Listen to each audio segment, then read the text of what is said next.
to Human Tech, a podcast about the intersection between humans and technology. My name is Guthrie. I'm here with Susan. Hey, Guthrie. Hey, and we have a very special guest today. We do. I'm really excited to talk to Dr. Elaine Kasket. And she is the author of a book called All the Ghosts in the Machine. It's a different title, isn't it?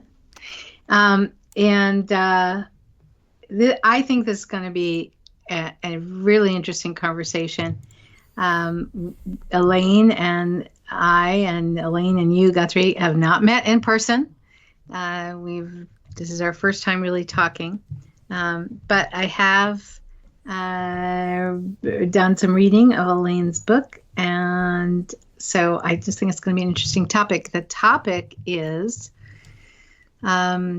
technology and what happens after we pass away. So kind of you could tell by the title of the book, All the Ghosts in the Machine, but kind of this intersection between your family or your friends' a digital footprint when they pass away.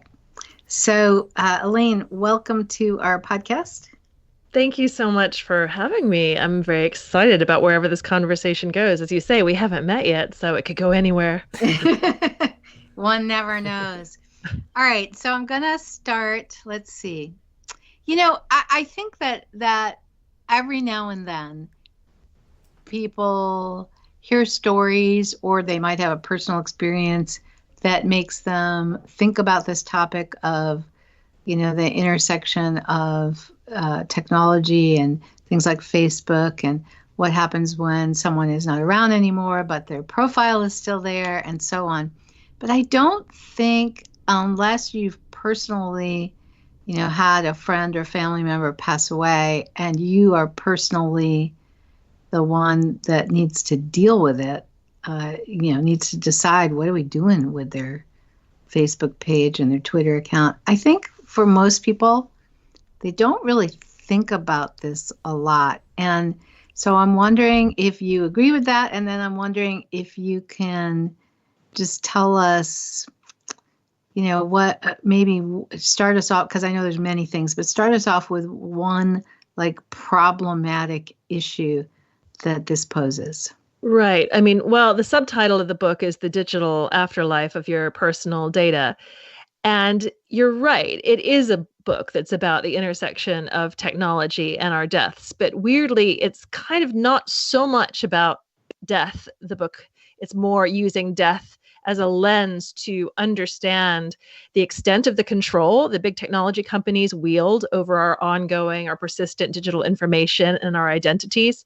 And of course, we're living in this really unprecedented era, right, where all these communications that were formerly ephemeral, that would just kind of come and go and not be captured, are now being captured in digital form, and they're being captured on these platforms that are not under our exclusive control.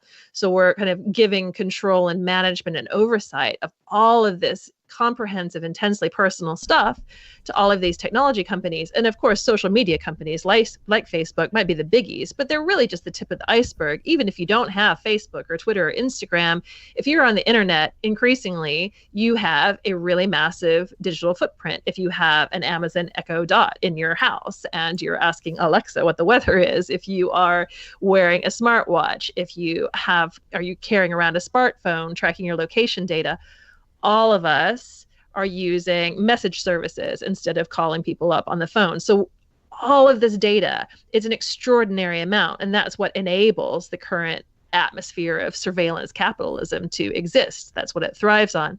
So I wrote the book partly because I wanted to get people not so much doing estate planning or thinking about what happens to their data when they die, although of course that is increasingly important. It was also to drive home the fact that these entities that you're giving control of your identity to, your digital identity to in life, still have control over it in death. And they call the shots, and they're going to say who can have access to it and why and how. They're the gatekeepers. And there may be various ways in which they're utilizing our data after we die. So I think that you're right. Unless you've closed down an estate or managed somebody's estate after they die, you don't know what that's like. Unless you've lost somebody and experienced grief yourself, you don't know what that's like. And you don't know what it's like to manage somebody's digital footprint or try to address things like that after they're gone. But, a critical mass of digital age citizens are starting to get old. They're starting to pass away. So increasingly, it's harder to find somebody who hasn't had some kind of experience of the intersection of death and data. So I have two quick thoughts. So first, here in the States, we're definitely not as far along we're not as far along when it comes to thinking about these topics, especially from a governmental aspect. You're wrong about that, actually. You You're think very so? advanced. So I know, and yeah. Well, I know in some places there's like the various bills that have been passed, the right to be forgotten, and I don't think that any of that is on the radar in the United States, but I guess I'm wrong. Well, in the United States, you have a model law at the federal level it used to be called UFADA, and now it's called RUFADA for revised. UFADA was the Uniform Access to Fiduciary Assets Act, and Digital Assets Act. And that was a law that any state could adopt that basically said if you make a statement of your wishes for your data on an online platform, like on Facebook or like on Google's inactive account manager, that statement on that platform can supersede or augment your traditional will, that you can actually legally execute some of these digital assets. And then the big technology companies lobbied because that UFADA wasn't necessarily to their liking with respect to them kind of wanting to kind of maintain certain controls. So now there's RUFADA, and the majority of the states in the United States have adopted that law, that model law. Now, that makes the United States actually way further ahead than most of the rest of the world in this area. Now, that isn't to say that it's perfect or that it's all going in a fantastic direction or that there isn't a lot to talk about. There absolutely is. But that's a really interesting perception that you had, that the U.S. might not be as far ahead as other people because you're further. So, okay. Well, it's interesting, too, because Guthrie has a law degree. Yeah. Guthrie, we thought you would know this. I thought I would know this, too, but clearly not. Okay, so for our listeners, then, what does this law enable? Okay, so break it down. I'm not the inside outside kind of expert of UFADA and RUFADA, but the basic gist of it is it gives you some kind of legal kind of means by which to say, I want this person to, this executor, to have some kind of say so over the contents of my accounts, not the accounts themselves. The accounts are always like one user, one account. Accounts are almost always non-transferable, and that's for a really good reason. But with respect to the kind of contents of the accounts being made available, for various purposes, you can so here in the UK, for example, I could go onto Facebook and I could tick legacy contact, and I could say, I want my neighbor at number 42 to be my legacy contact. I don't want it to be my husband or, my child. I want this other person, and I'm going to trust them with this portion of my digital estate. Now, in the UK, that's not on, because in the UK, making wills, it all has to be on paper. It all has to be signed. You can't execute digital assets like that. A statement you make on a website doesn't hold water. It's just not a legally binding kind of thing. But if you live in a state where they have the revised Uniform Access to Fiduciary sort of Digital Assets Act, then you tick legacy contact on Facebook and say, I want my neighbor at number 42 to manage this, then that can be legally binding. So that's but this is fascinating because, laws like intellectual property law and copyright law are relatively harmonized over the whole, over the world. There's like an international convention around copyright, but stuff to do with wills and probate and what you can execute and what wills look like and all that kind of stuff. That's some of the most variable legislation there is. It varies so much from jurisdiction to jurisdiction. And so that makes this whole matter really complicated. But yeah, there's this model law in the United States that can allow for you making that kind of determination or order on a digital platform. So I'm gonna have to find out if that's true in so Wisconsin. help me out here. Help me figure this out. So I'm pretty sure that as part of the terms of service, right? Facebook owns all the data about you. This is a very complex, right? contested So thing. Now, there's no right or property then that would have to go through probate. So this is what I'm trying to figure out. You can't bequeath what you don't own. And this is one of the things that really trips people up with digital assets, right? Yeah. I think that we're still getting used to the difference between digital stuff and physical stuff. So people make all these assumptions. They're thinking, oh, well, I'm sure my family will be able to get access to whatever they need to because they're my family or my next of kin. So they make assumptions about what people are going to be able to get hold of. So family is often really surprised and shocked when they realize, like, oh, wait, you mean I can't have access? You're not going to give me my daughter's password, but I need it for this and this and this. And of course, Apple is going to say, well, no, or Facebook's going to say, well, no, all of that stuff. But, with respect to the legacy contact, of course, all that does is allow for a certain level of management or editing or rearranging or sort of adding friends or, controlling access to certain kinds of information. You're kind of like a forum moderator, where you're kind of like trying to kind of keep everything in check. It doesn't give you access to Facebook messages. It doesn't give you those kinds of things. The account is still locked down. And so, yeah, you can't bequeath what you don't own. You can't bequeath an iTunes, music, library. You can't, bequeath your Kindle books. That's all one account, one user. So that's part of it. But it's just about the kind of legality of being able to say this person can have access to these contents. So it's not so much about ownership. It's about control and access. And whether Facebook owns your data or whether you co-own it, but they control it, they're still drawing where the gate is. They're still drawing where the fence is. Who owns your Gmail account? The account is owned by Google. The account contents are a little bit more contested because it's kind of like you could say, well, it's kind of in a way who owns it becomes less relevant when you kind of ask, well, who controls it? Who gets to say what happens to it? You'd think that was the same question.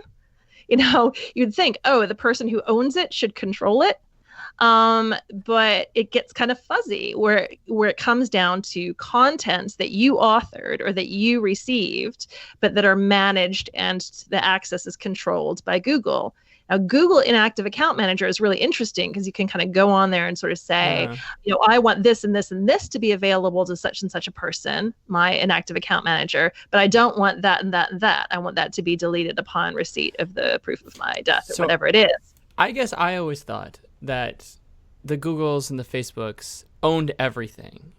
And and they so like if a loved one passed, you could get in contact with them, and they had a policy in place for you to get access, but they didn't have to. It was simply a nice thing that they were doing.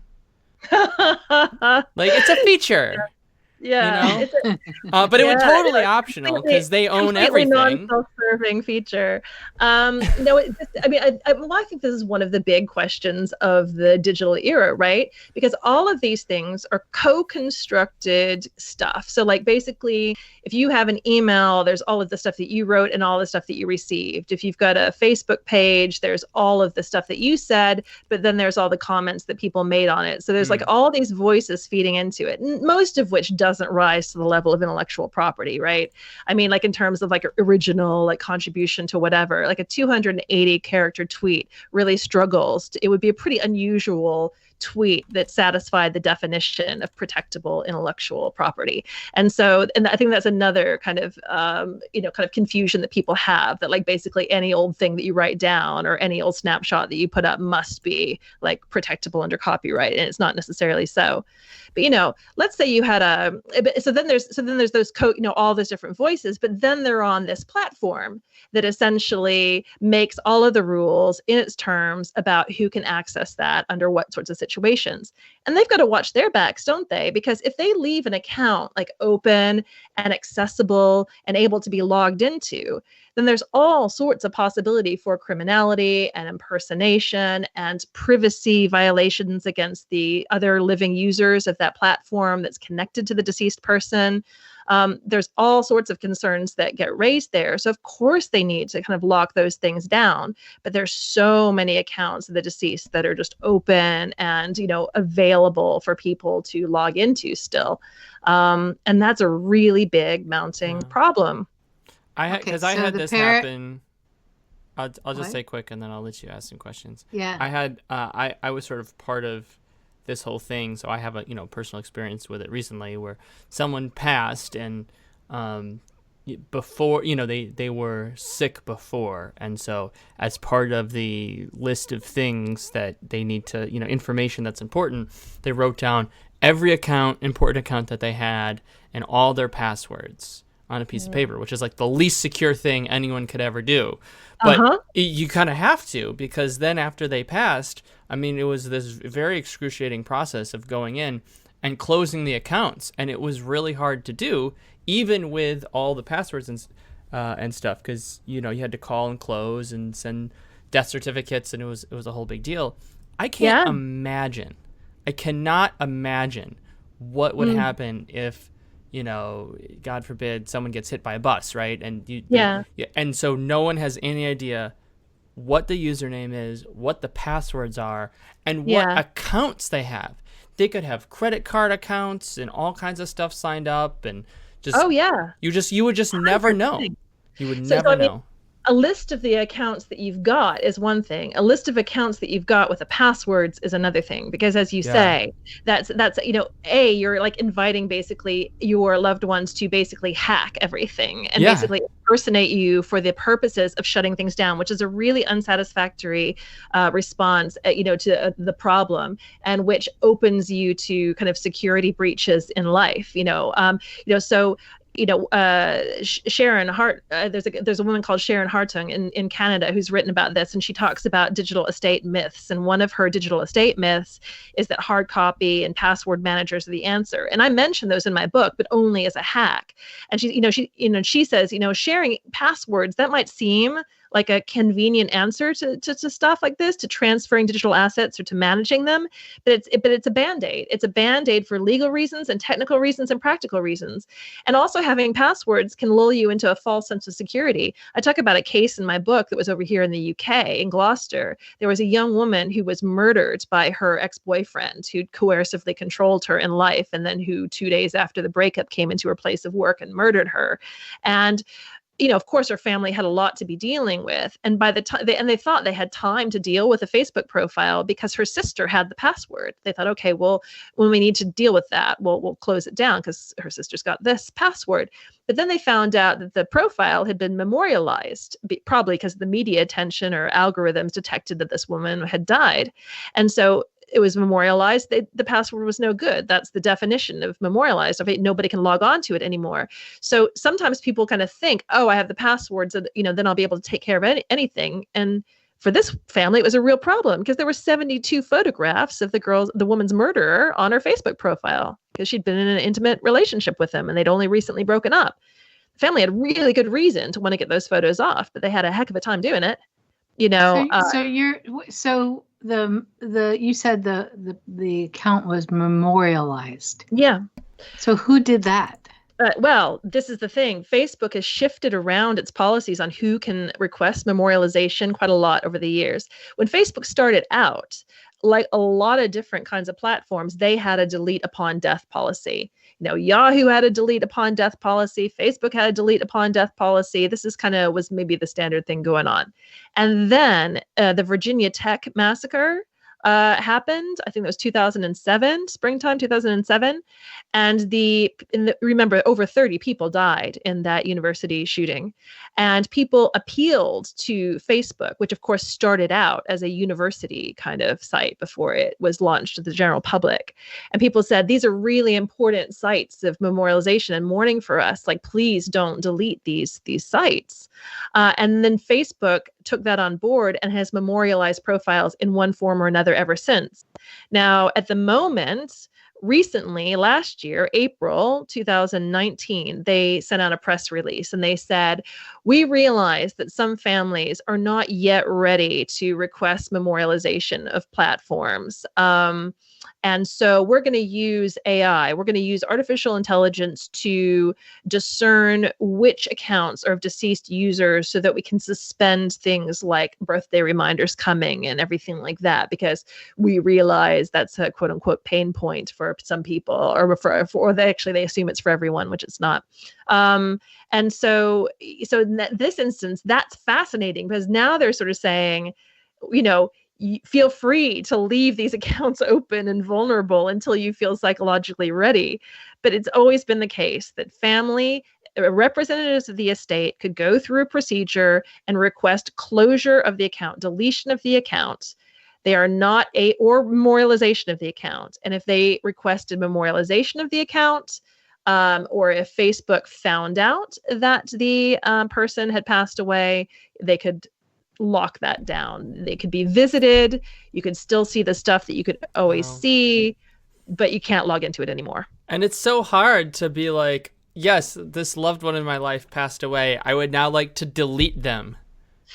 And this, when the grieving family in question in Holly Gazzard's murder in Gloucester, when they called up and said, listen, her Facebook page is a really important memorial page for her. You can really feel her joy and her spirit. Her father said you would go on there and you would really feel the joy of Holly and how amazing she was. And they said, all we want, please, is to selectively edit out these 72 photographs of her murderer. And Facebook at that time just cited terms and conditions, and so they couldn't do that represented her privacy preferences at the time of her death, and they couldn't selectively edit anything. But they offered them deletion. They said, well, we can delete it for you. And they're like, no, that's the last thing we want. So there's not a very fine-grained ability, whether it's about selective editing, whether it's about individual users with individual bereavement needs and requirements being able to calibrate what they see or what reminders they get or where that profile is situated. That kind of fine-grained control is not currently offered on any platform. Okay, this all makes me very paranoid. Good. Yeah. Go on. No, it's not good. No, but it makes me paranoid and overwhelmed. So that's not good. So here's a question for you, Elaine, about being paranoid and overwhelmed. I mean, this is so big and complicated, this is not just like one little thing, right? As you said, that's just Facebook. What about everything else? Oh, yeah. How do you, obviously you wrote the book, and the book, interestingly, by the way, Guthrie, because I don't think you've read it yet, is really in story format, which, is format I love. But it's for the general reader, absolutely. It's not an academic book. Yeah. It's not like, here are the technological and legal considerations you should consider. It's telling stories to make the points, which makes it a great read as well. But how do you deal with it in terms of talking to people about, how do you deal with people like me who are now paranoid and overwhelmed about this? Like, there's so much, right? There's the technological, there's the legal, there's the psychological, there's the practical. Help us, Elaine. What should we do? Well, what I would say, and maybe this first bit won't help very much, but what I would say, I think in some respects, paranoia and overwhelm is almost kind of a sensible response in the face of surveillance capitalism in general and the control of big, the kind of plutocracy of big technology companies. That doesn't sound very comforting. And, if you read Shoshana Zuboff's, The Age of Surveillance Capitalism, which was one of the biggest books of 2019, Barack Obama just gave it his rubber stamp when he made it one of his books of the last year. Reading that and thinking about all of the issues that raises, you realize that, this issue, the issue of what happens to your data when you die and the way that it continues to be controlled and managed by big tech it's a kind of a subset, of the bigger surveillance kind of and control issues that we're dealing with. But we've all kind of sleepwalked into, kind of got hypnotized and reinforced into offering up ever more of our data, in ways that big tech can do whatever they want with it. And it's also tangled up with all the data of the living. So even if you wanted to kind of extricate all of the data associated with a deceased person out from the internet. There's just no practical way of doing that. It's spread so far and so broadly around that you can't sort of haul it back. And so I think there are several things. I mean, there's no question on the psychological side that one of the features of modern grief, with all of this technology having hold of data, has to do with issues around access and control and ownership. That, expectations that the family might have, that they'll have a privileged level of access to the practical and sentimental data that they want to get hold of. People really need to be disabused of this notion. You've got to assess. You cannot assume that anything that is digitally held is something that you're going to be able to get hold of if something happens. If somebody is incapacitated, if somebody passes away, you can't assume that a corporation, a data controlling corporation, is, by virtue of you being family or by virtue of you having a really sad story, going to give you access to anything, because it's very likely that they won't. But what that means is that we kind of have to snap ourselves out, sort of snap the finger in front of our own faces to kind of wake us up from the hypnotic trance to sort of think, okay, if there is essential practical information that somebody might need if anything were to happen to me, even if I didn't die, but if I were just incapacitated or if there were an emergency, if that is only available locked behind two-factor authentication kind of passwords that can only be unlocked with my biometric data or like my complex password or whatever it is, then that needs to be held or conveyed, in some sort of other way, the essential practical information. As the same with sentimental. If there was a case here in the UK where a widow fought Apple for 3 years to get access to the photos in his iCloud so that the young daughter who'd lost her dad would be able to see photographs, family photographs and photographs of him. They won in the end, but then it wasn't classified as a landmark case. So another family would just have to go through the same thing again. It basically didn't rise to the level of like new case law. It didn't establish a legal precedent. And so if there are sentimental things or if there are practical things, the last things you should be entrusting your most precious and most necessary data to, that you want the next generation or you want your loved ones to get hold of, is companies like Facebook. Because they're not, you said a minute ago, about like, oh, you just thought they were doing a nice thing. Well, there are a number of different ways in which corporations like that might be continuing to profit off of, the data of all of those deceased users who are now out of contract, because they can do anything that they want to do with the data, then mine it for market insights, use it to train new AI models, use it as an incentive to kind of keep living users on the platform. So one of the first things that I would do to combat the overwhelm is to sort of say, okay, how would you have ensured that information that your family might need was available to them before there were computers? And make sure that that is still something that is featuring in your kind of plan, that somebody would know how to get a hold of the binder or whatever it is in the safe. My parents always say there's a binder in the safe, and here's the number for the safe. You need a binder. You still need a binder. In this situation where we're still at now, we still need that binder. Photographs. Every once in a while, I take the opportunity to comb through the thousands of photographs I shoot and think, okay, what are the special occasions? What are the 100 photographs that I want to translate into a photo book? Use a nice service to do a photo book. What are the things that I want to kind of make sure, if not make sure, at least make more likely that my daughter, myself in older age, future generations might like to have access to this material? That's the material that I transform into physicalized format. I'm not going to do cartwheels, back handsprings, trying to figure out how I'm going to pass on my passwords. I'm not going to do that, because all that makes me feel is more uncertain and less in control. And I know that my daughter will be more likely to be able to see a book of photographs that I print out today than anything I might post on Instagram or Facebook. Not that I do that anymore. You don't post anything anymore. I post self-serving stuff to promote my book, but I don't post anything that I care about. But that's as a result of a conversation with my then 9-year-old daughter last year when I asked her. And of course, my family story or my experience, kind of over the generations in my own family is the narrative arc or structure through the book. So it kind of keeps on looping back to some of that. Mm-hmm. And at the very end of the book, I talk about sharenting, which is the parental or grandparental sharing of kids' information online, on social media. By the time a kid is 5 years old, they've had an average of 1,500 images of them posted online, usually by their parents. Over a third of all sonograms are shared online. So the digital self is born before the physical self emerges from the womb in a lot of cases. And I asked my daughter how she had felt about the impact I'd already had on her digital legacy, essentially her digital footprint, about my posting over the years, which I did a lot of because I was an expat and wanted to share things with people far away. She said she had a very well articulated response. She said she'd always hated it.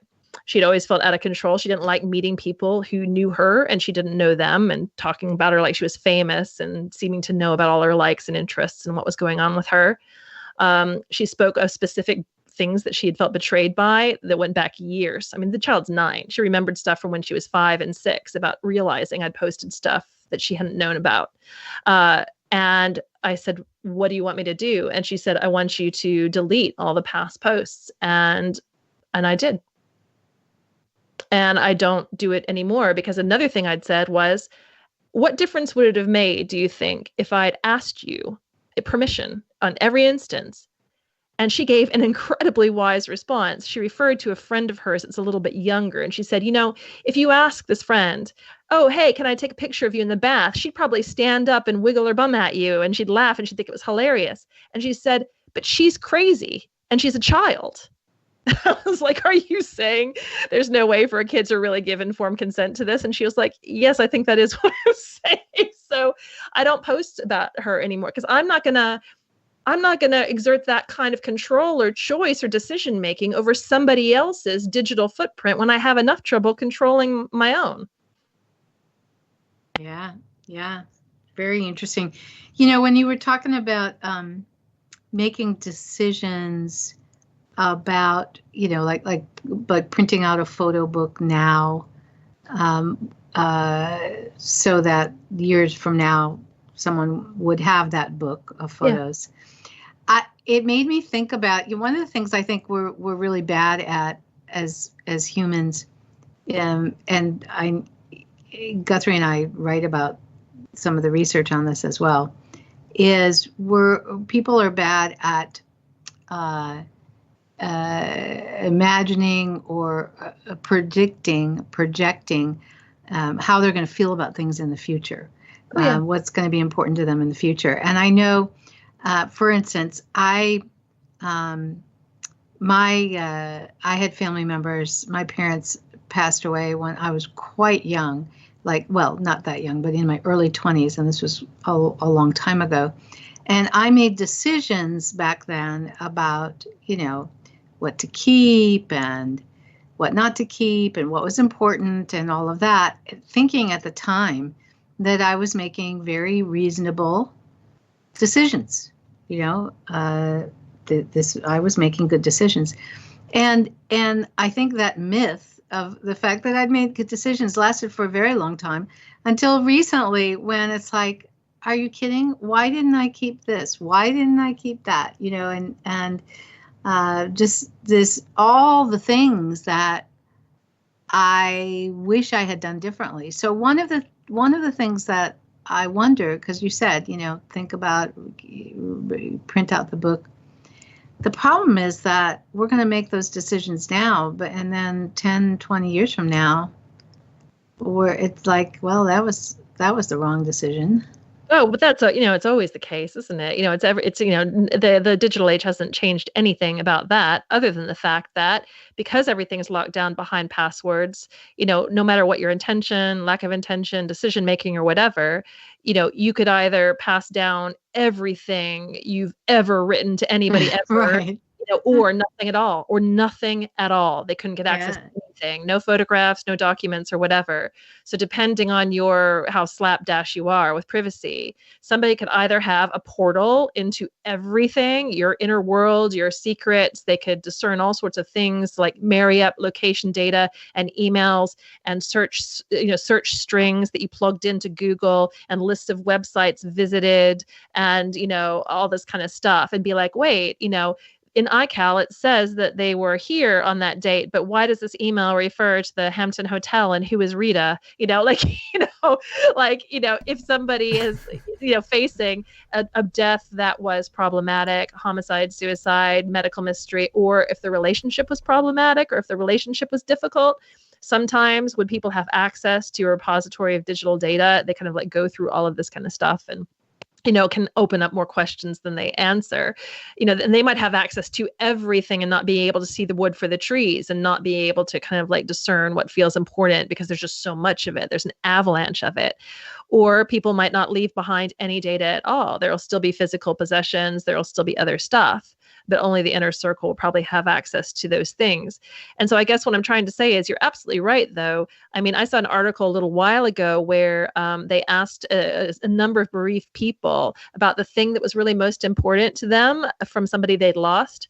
And the things that were precious to people were completely unpredictable. Like one guy would carry around his grandmother's like dentures in his pocket, I think it was. Like nobody would have predicted that her dentures would be meaningful or sentimental to anybody. But that's the particularity of what's meaningful to people. And I'll tell you what there is in the book that's relevant to this.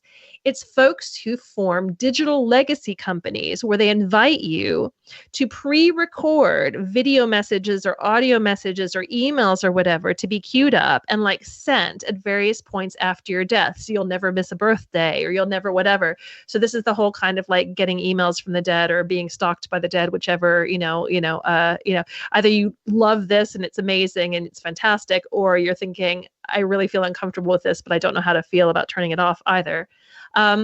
That's really interesting because that's you trying to predict like what is going to be important to kids that might not yet be grown yet, or like how things are going to be in 20 years. There's all of these variables that it's a really strange experience to sit down and kind of think, oh, if I were to die at some unknown time in the non-specific future, like what messages would I want to give to my daughter on her 20th birthday? Like, it's just a strange, you're right. You can't predict it.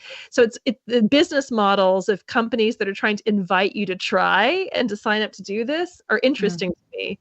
And they always sort of wonder why they don't do better. And this is why. It's this very odd exercise. That's hard to carry off. So Guthrie. Yes. Are you gonna, based on all this? Overwhelmed as well. Yeah, I think we're all over. No, I'm not. Are you gonna do anything? No, you're not overwhelmed, are you? No. All right. So based on this conversation, are you gonna do anything differently moving forward? Well, I mean,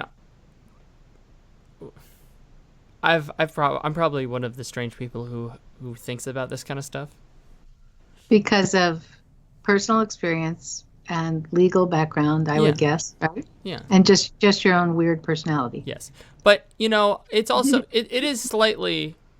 I mean, it's for me personally, it's slightly less important. I'm not married. I do not have kids. There are obviously people who care about me and blah blah blah, but it's not exactly as if. It's not like people are depending on me or, like there are lots of things that have to happen just because I'm younger and there's just, I don't have a whole lot going on. So that you also have a pretty minimal online. That's completely untrue. Profile. Are you kidding me? That's untrue? Oh, I guess I don't Facebook, stalk I have you. like 7 Gmail accounts, LinkedIn, okay. I'm wrong there. Instagram. Apparently, I'm Reddit, not following you on anything, am I? 1,000 video game platforms. I mean, I don't have a whole lot of public. It's true that I don't have like a ton of public personas or anything like that, but yeah, I have a billion online accounts. I mean, I grew up in the age of the internet, so I have way more. I mean, if you look at like I spend way more time interacting with online companies than I do with offline companies. I have a question, Guthrie, about your professional stuff, because I'm wondering if your situation is kind of like mine in terms of, kind of confidential or protected communications. And I don't know what kind of law you practice, or if you're like actively practicing, or what. Mm-hmm. But for me, I'm a psychologist, so at least one of my account or two of my accounts have information in them that are like clinically sensitive or confidential information, and my personal assistant has to sign a confidentiality agreement and be registered like with the Information Commissioner's Office, which is the data protection agency here in the UK, and all that stuff. And so, like we were talking about the password hack a minute ago, so if on one hand, it would be a problem if people couldn't access information, if somebody couldn't access information about my clients because if something were to happen to me, then obviously my clients need to be cared for, or they need to be transitioned. So I have a clinical executor for that, but I couldn't just, for example, leave behind a password for my computer or for my Gmail or whatever it is, partly because in life, I'm not allowed to let anybody else use my devices because of the information that's on there, and I can't just sort of open that up to anybody who might be able to log on. So I have to think about that really carefully.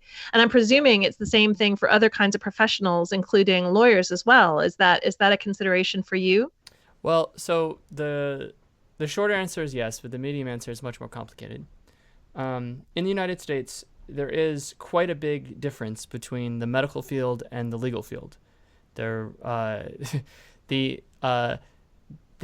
body that regulates attorneys, lawyers in the United States is usually, for the most part, the Supreme Court in each of the 50 states.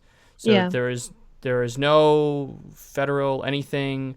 It's not even really regulated by like an elected body. There aren't really laws in the same way that you would regulate doctors, for example, which there's HIPAA and all sorts. There are so many medical regulations. I was just at a little friend get together in Austin this weekend, and one of the people who were there, he's a doctor who I think does some telemedicine, and so I'm sure that he would be much more knowledgeable because he's talking to patients and has patient records all over all of his stuff while he's at home. For the most part, I think it's kind of standard practice is you have the work computer and the personal computer. But I'm certainly not an expert on the medical side.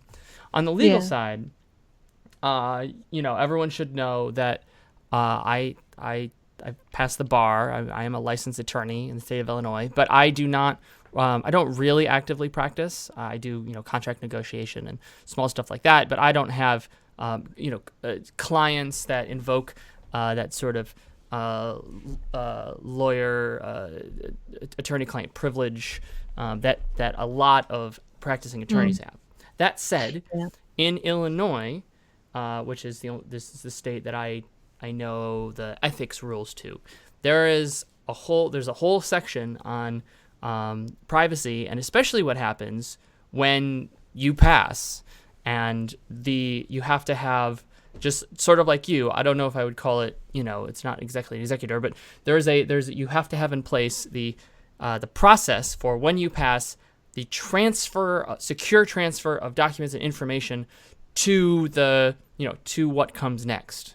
Yeah, exactly. And that there's a whole system, and you have to have that system in place.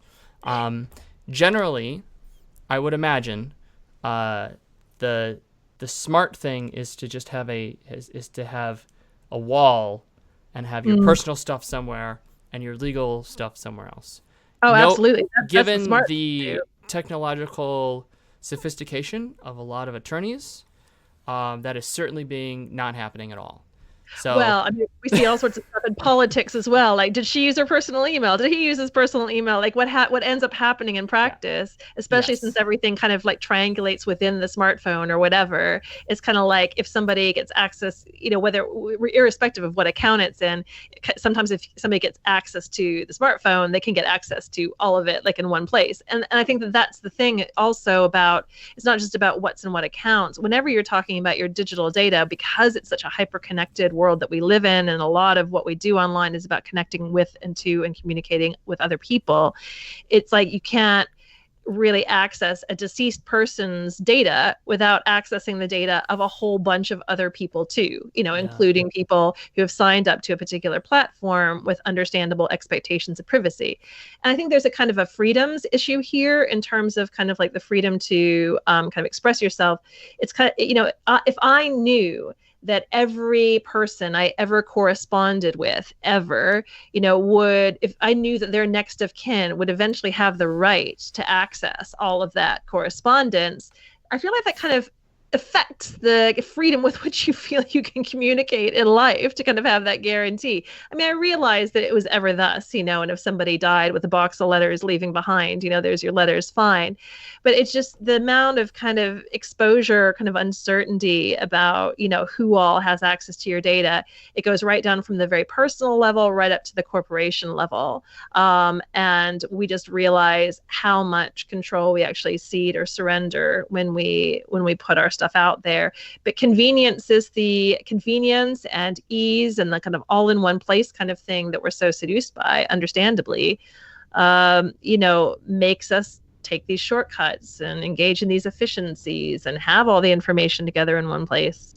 But for me, professionally, I've had to think really hard about it, because I'm thinking, well, if I give somebody passwords to my computer, I'm kind of breaking the law, because of my client's data. So the way to do it is to have the double devices and have the work device be remote managed by your organization. So if you pass, the IT admin could just press a button and transfer it. Yeah, or just reset it, right? You just everything lives on the cloud, and then it's anyways. So that's one way to do it. In theory, you could use blockchain too. Futuristic blockchain tech.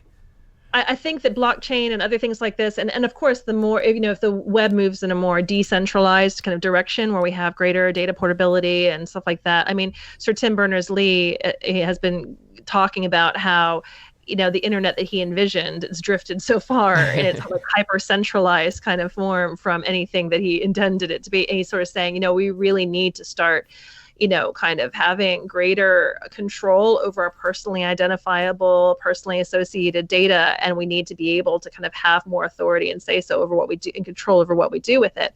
And I agree with him. I think there's a few bells that kind of need to be unrung and a lot that needs to happen kind of politically and societally and technologically. But, blockchain technology is amongst, the kind of technologies that might ultimately be able to help. In that regard, which is way beyond, my particular area of expertise. I'm just encouraging anybody and everybody who might be listening to this, that this is something that we really need to be thinking about, practical solutions for the future, So, hold on. Can I just say one thing to help clarify for you? For our users out there, blockchain technology, when you use it, you have the entire history of every transaction that's ever occurred in the blockchain. So that's why it's so great, because every time you use it, you're basically using a brand new, fresh history of every single thing that's ever happened. And so, in theory, if you have advanced blockchain technology, it would have to be centralized in some way. So it's not, it's not Bitcoin. It's not the perfect. It's not blockchain in the way that you can be completely anonymous, but it's using the blockchain technology in a different way. If it is centralized, you could have a central, authority or some sort of voting majority or whatever. When you pass and your settings are, hey, when I pass, I delete everything. everything that would be associated to your blockchain account would then be deleted, and it would be deleted across the chain. And that's the way because you can't use the blockchain unless you're completely caught up. So there's no legacy copies, there's nothing like that. Once it's off the chain, it's gone from all devices simultaneously at the same time. So it is technologically possible to be deleted all at the same time using blockchain. Yes. So that's what I was trying to. Absolutely. So it's like imagine all the accounts you have and everything you've ever written and everything that's associated with you, like your, identity, sort of, connected to all of these links on the chain. And, once the chain can be pulled back and everything comes with it. And then it's able to you're able to extract everything. Whereas most people don't have their digital stuff organized in that way. We're dealing with a really, more kind of cutting edge technology, but you're absolutely right. This is the kind of, because right now, I always say in my talks, there are no digital worms or virtual carrion beetles that can traverse the internet, nibbling away every single trace of you, unless every single trace of you is connected to blockchain. Yeah. So the other thing I was going to say is there is that's maybe the future answer, but the medium answer is perhaps what I like to call pooling, which is to strategically pool your types of data in different accounts. So for example, I have 7 email accounts and I use each of them very strategically. So one of them is, I don't do it perfectly, but one of them is for, close friends and family. I only use it for just personal messages, like if I'm emailing, my uncle or something. Another one is for very much, I need to sign up for something kind of sketchy just because I don't want to have to get ads on the site anymore. So I'm signing up, but so I've made an account, but I'm never going to use it. It's just so I can have an account, and I'm going to get spam on that account and whatever. That's my junk account. And then I have my slightly less junk account, which would be like an airline. And then I have 2 different work accounts, one my personal work and one for, if I need to sign up for something at work. So I'm pooling all of my email accounts. And so in theory, it'll be easy, in the future, if, it's easy to leave instructions. Hey, you can just delete everything that's in this email account. Yeah. This email account has the important stuff. Here, that. So there, or you can use different services, right? If you are, maybe don't use the same service to send messages to your kids and also potential dating partners. Maybe use absolutely. 2 separate pools for that kind of stuff. And so you can sort of rig it in that system so it's not all in one bucket. And they're going through, and at 1 second it's like a touching, heartfelt message, and the next is sex that you do not want people to see. Oh yeah, and in the book I tell a story about a woman who lost her brother, an Israeli woman who lost her brother, and she managed to use his Google, his email to hack into all of the various other accounts and get things closed. But she kept his email account open, and she did a really interesting thing. She sort of did this kind of personal scrubbing, where he was on the apps and he was dating and he was divorced and he had these 2 kids, and she wanted to kind of give control of the contents over to his kids eventually. But before she did that, she went through and she describes this system, which I talk about in the book, where she looked, and if she saw it was a woman's name and she opened it quickly, then she would just delete it. So she was feeling I don't want to hand this sexy stuff over to his kids. And so she basically sort of scrubbed it before she did.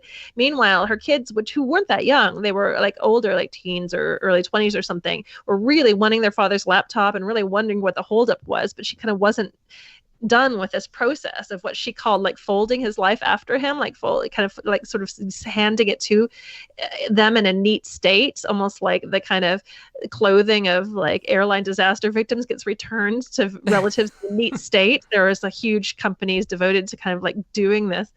And she was kind of engaged in this process. But I agree with you about the pooling. It's something that I do myself, but it's not just with an eye towards, my eventual demise, which of course is inevitable as it is for all of us. I think there's lots of reasons to be thinking about blockchain and pooling and all these kinds of ways of managing our online data in a smart kind of way. It's not, and that's, I guess, kind of brings me back full circle to what I talked about at the start, is that, anybody who kind of thinks this is a book about death or like preparation for or whatever, it isn't what it is. It's really actually about using that as a lens to better understand privacy choices and choices about our data and how we manage our digital footprints in life for a variety of reasons, not just what happens at the end. Mm-hmm. All right, but here's what I think. I think that this desire to be social, right? And because Elaine, I have a PhD in psychology also, so and I'm always thinking about what motivates people, and we know that the need to be social, the need to belong, the need to communicate with other people is such a strong motivator. Yeah. I think for most people, most of the time, all right, so we could say people need to be thinking about this. They need to care about it. They need to plan for all of this. They need to pay attention. I'm a pessimist. I'm not sure that they're going to. So, do we need to, I think the drive to communicate and share is going to overwhelm the logic and care of doing it in a smart way. And this is not about not communicating or not sharing. I want to definitely, and I agree with you. I think that we're fundamentally sort of social beings, and that of course part of our modern milieu is this technologically mediated, digital mediated kind of thing. But we see even in the generation coming up, the kids who are receiving digital education in schools, who are, kind of learning, or are actively being taught, whether it's well or badly, depends on the school district or this kind of program, I'm sure, but they're kind of orientated towards privacy and about management of their digital selves in a different way than the generations above them.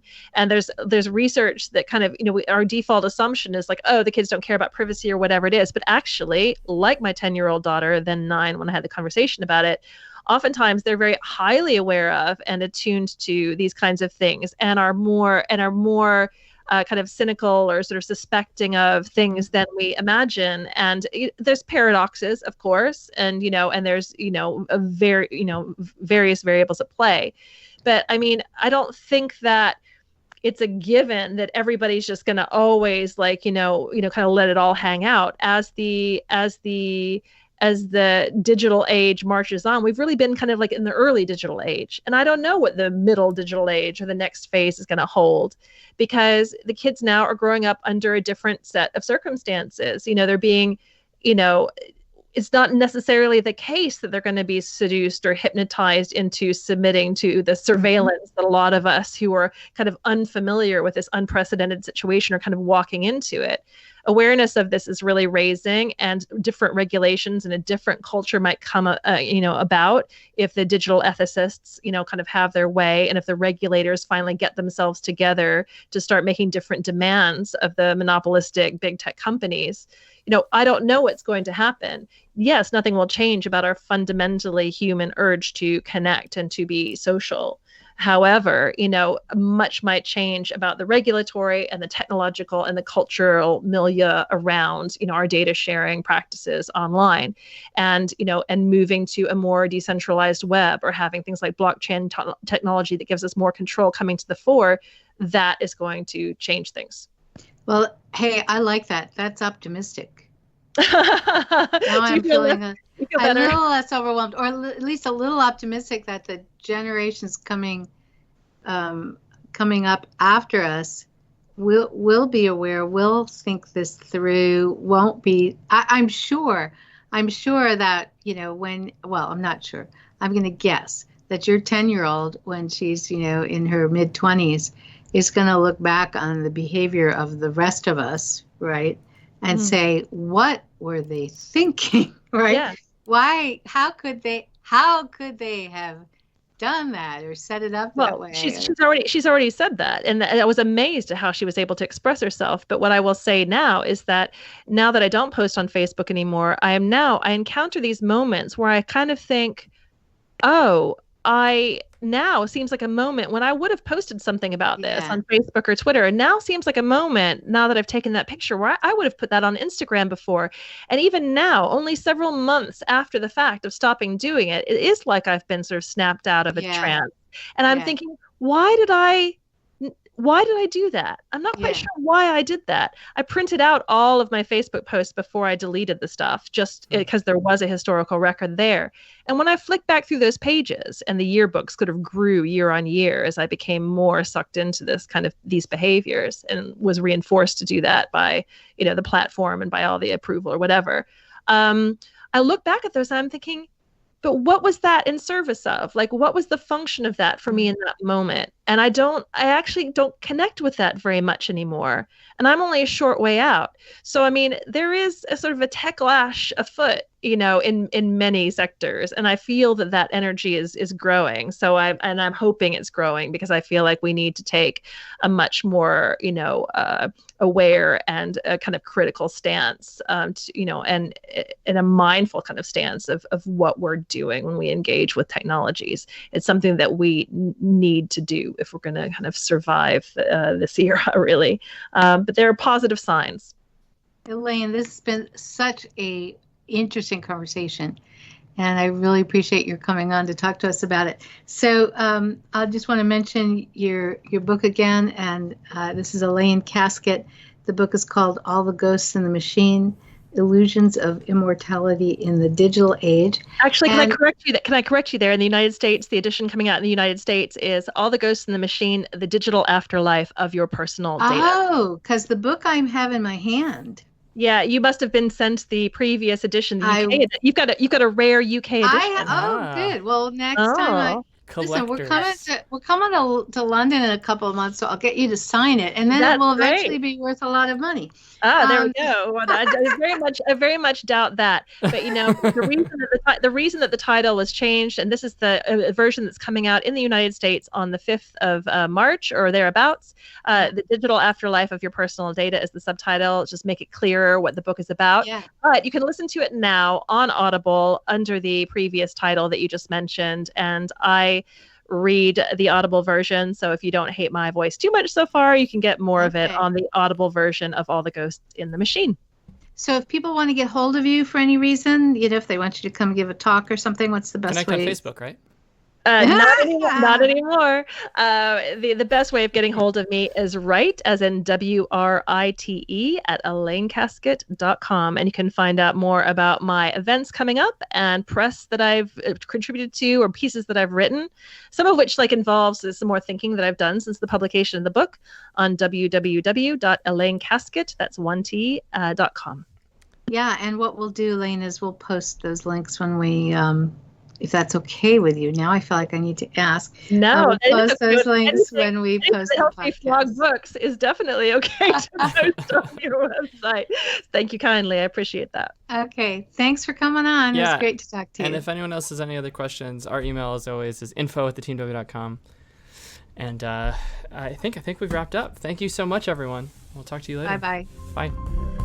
Bye.